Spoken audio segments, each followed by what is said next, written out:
Esta exposición es un proceso que surge de un concurso de arte contemporáneo que fue planteado como una iniciativa entre la Oficina Cultural de la Embajada de España en Venezuela y la Hacienda La Trinidad Parque Cultural.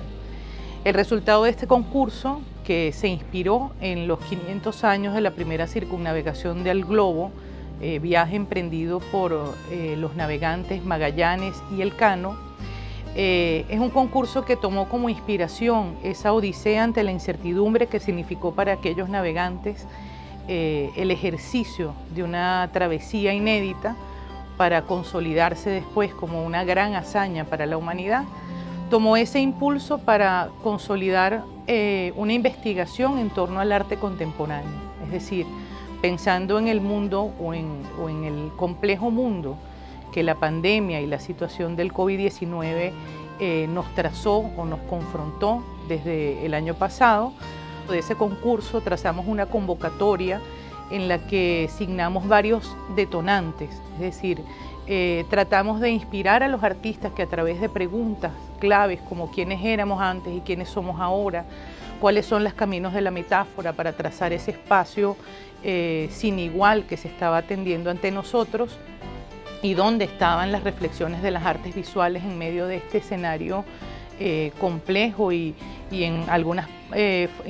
alguna forma incluso apocalíptico, pues pudieran ellos responder a través de sus proyectos y de sus propuestas para ver cuál era esa cartografía que teníamos por delante. De esa primera convocatoria que hicimos abierta desde comienzos de este año 2020, pues tuvimos una amplia participación. Más de 3.000 personas visitaron la página para ver las bases del concurso y finalmente 194 proyectos se inscribieron para brindarnos un amplio panorama de lo que estaba sucediendo con las artes visuales venezolanas, tanto de venezolanos residenciados en el país como de artistas residenciados en el extranjero.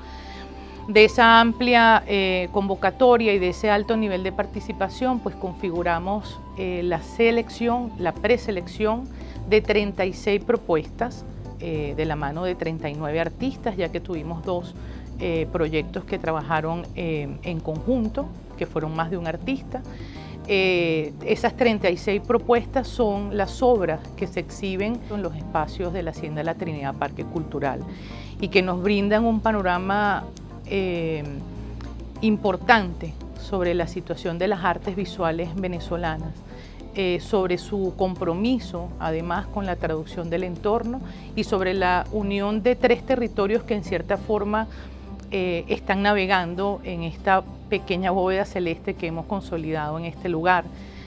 Uno es la referencia histórica de aquella odisea ante la incertidumbre emprendido por Magallanes y Elcano hace 500 años. Un ejemplo de confrontación con la desaparición, con la aparición, con el cambio de las rutas y de los paradigmas que puede tener trazado un impulso de navegación, por decirlo de alguna manera. El otro territorio pues es también la compleja odisea ante la incertidumbre que el arte venezolano ha confrontado y que nosotros como sociedad hemos confrontado desde hace varias décadas, en un siglo donde hemos visto desaparecer y desvanecerse frente a la debilidad de las instituciones, la diáspora, las situaciones de emergencia de nuestra sociedad, pues muchos de los nombres y muchas de las cartografías que conocíamos hasta entonces. Y finalmente, el nuevo paradigma de un mundo que se encuentra en crisis aún, en una situación complicada, difícil, confusa, que parece no terminar de una pandemia global. Creo que esos tres territorios o esas tres aristas se están mezclando dentro de lo que es la exposición La Trayectoria Inédita, Mirar al Mundo de Nuevo.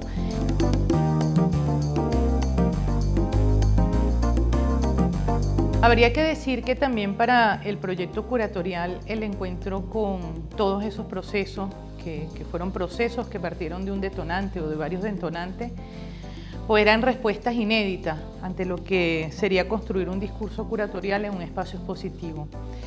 Y el discurso curatorial también se vio complejizado, ¿no?, por toda esa especie de nuevas constelaciones que estaban sucediendo en el espacio. Y para mí misma como curadora y para José Luis García, museógrafo y conceptualizador gráfico de esta muestra, pues fue encontrarnos ante un paradigma y una odisea también ante la incertidumbre para el propio ejercicio de ubicar, de colocar, de agrupar en el espacio pues todos los contenidos que los artistas estaban desarrollando.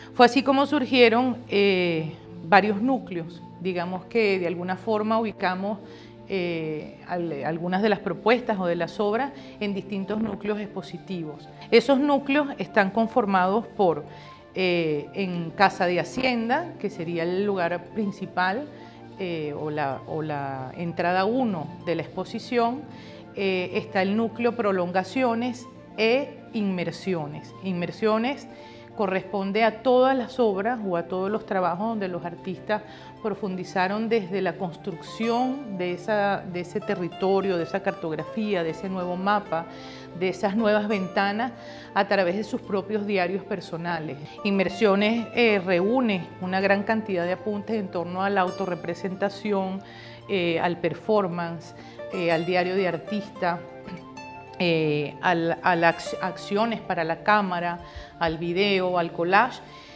que están hablándonos justamente de esa mirada íntima o de esa mirada interna, de esa posición de la identidad ante el vacío de lo conocido para consolidar un nuevo espacio de memoria, un nuevo espacio de lugar, para aceptar todo ese orbe inconcebible que se tiende ante nosotros.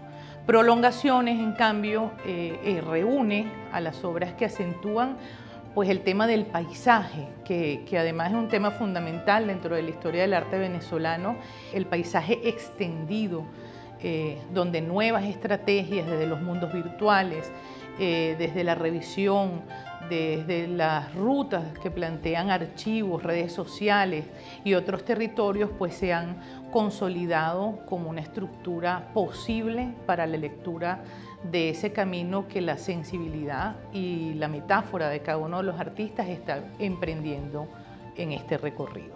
Por ser un concurso de arte contemporáneo, pues además de esa preselección que de 194 postulaciones ya se consideraba un premio el participar dentro de las 36 piezas expuestas o dentro de los 36 proyectos desarrollados, también había, por supuesto, un incentivo muy importante que era un premio en moneda que iba a dar la Oficina Cultural de la Embajada de España en Venezuela, otorgando un primero, segundo y tercer lugar, así como las menciones de honor que el jurado correspondiente, que tuvimos además la bondad de que fueran personas muy destacadas dentro de las artes visuales, como la curadora Taía Rivero, el curador Félix Suazo y la artista Magdalena Fernández, pues todas las decisiones que ellos plantearían, tanto en la deliberación de esos 3 primeros lugares, como en la asignación de menciones de honor. Personalmente, como curadora, para mí todas las obras que están en la exposición, pues, son un primer lugar, es decir, son un primer lugar en la construcción del sentido y de ese deseo por encontrar un espacio para comunicar el sentir, el hacer y la fe que el arte venezolano y los artistas venezolanos siguen teniendo en las artes visuales como constructoras de nuevos sentidos. No obstante, ese jurado deliberó justamente el 10 de agosto, fue el anuncio de la premiación, fecha que coincidió con el inicio. Además, el 10 de agosto es la fecha en la cual pues, las NAO partieron de Sevilla para ese viaje ante la incertidumbre que les esperaba al sonido de trompetas y de los vítores del pueblo español. En nuestro caso, el 10 de agosto, pues anunciamos los ganadores y los nominados de ese concurso. Una de las ganadoras de estos premios fue la artista Génesis Alayón. Génesis Alayón es una artista venezolana joven, tiene 26 años de edad, es artista de la ciudad de Maracay, nació en Maracay, estado Aragua, y estudia en la ULA, en Mérida, y es una creadora que ha trabajado el tema de la pintura como una de las fuerzas fundamentales dentro de su construcción de sentido, dentro del desarrollo de sus inquietudes.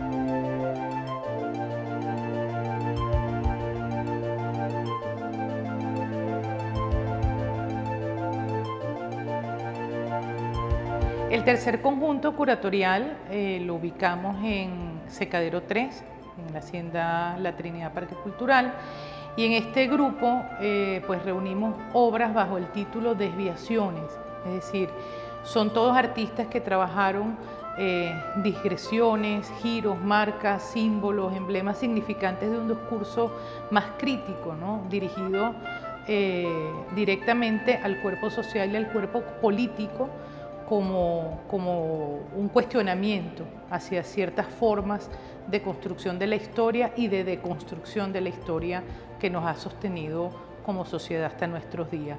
En todos estos conjuntos vamos a encontrar piezas que trabajan desde la ironía, desde lo lúdico, desde la mutación, el simulacro, la apropiación, el escamoteo en discursos categóricos o paradigmáticos del ser social y de las sociedades contemporáneas, para develar un amplio inventario de encuentros insospechados, ¿no? Son imágenes que descienden hacia otros estratos, donde vamos a encontrar temáticas relacionadas con la soledad, la ruina, la contaminación, el infierno de armonías aparentes, y en líneas generales asumir el vacío como un puntero de la historia, para en esa ruta contingente pues anunciar la necesidad de otras lecturas paralelas, es decir, de discursos ahogados por el desconcierto, por las pérdidas humanas, por las situaciones de poder, para encontrar en medio de ese terreno pues otros discursos, ¿no? Instancias que insisten en que hay lecturas ocultas que tenemos que realizar, visualizar y asumir dentro de los complejos paradigmas que nos rodean.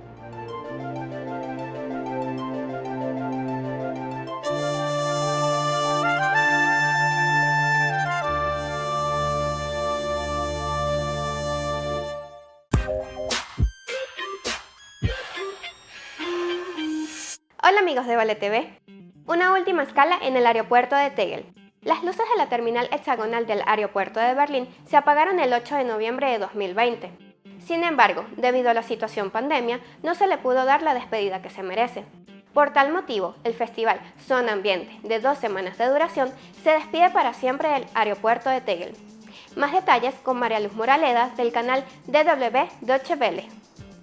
Hola, ¿qué tal? Mucho gusto saludarles de nuevo. El legendario aeropuerto de Berlín celebró por fin su despedida durante 15 días con un festival sonoro bajo el lema Sonidos sin Fronteras. En él participaron artistas de talla mundial como la ganadora del Grammy Laurie Anderson, el participante nigeriano de la Documenta 14, Emeka Ogbo y Blixa Bargel.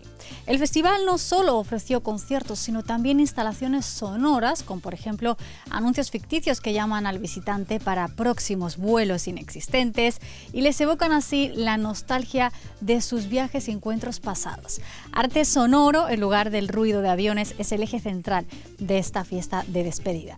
Se trata del homenaje justo para este lugar y esta arquitectura, nos dijeron algunos visitantes. También hubo sesiones con DJs y se proyectaron instalaciones de video como la de Susan Phillips, que mostró una película en Super 8 que muestra el aeropuerto desde una avioneta con los sonidos de hélices y alguna canción de fondo. El histórico aeropuerto fue construido en 90 días, en 1948, y comenzó con una sola pista de aterrizaje para el transporte aéreo al Berlín Occidental debido al bloqueo soviético. A través de los años, Tegel se transformó en aeropuerto civil y tras su apertura en 1974, Tegel avanzó hasta convertirse en uno de los aeropuertos más modernos de Europa.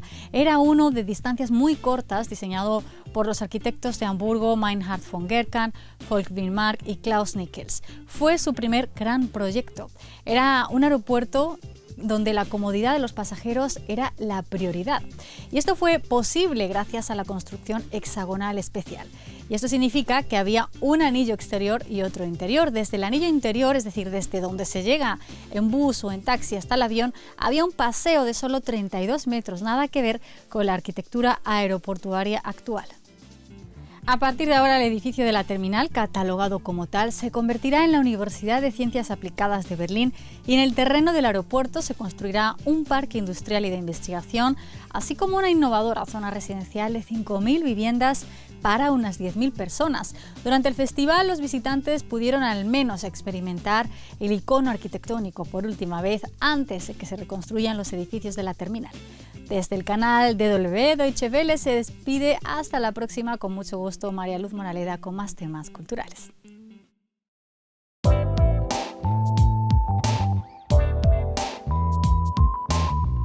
El tema de la comida en el arte universal siempre es muy importante y corresponde a determinadas estructuras sociales y a formas de ver el mundo.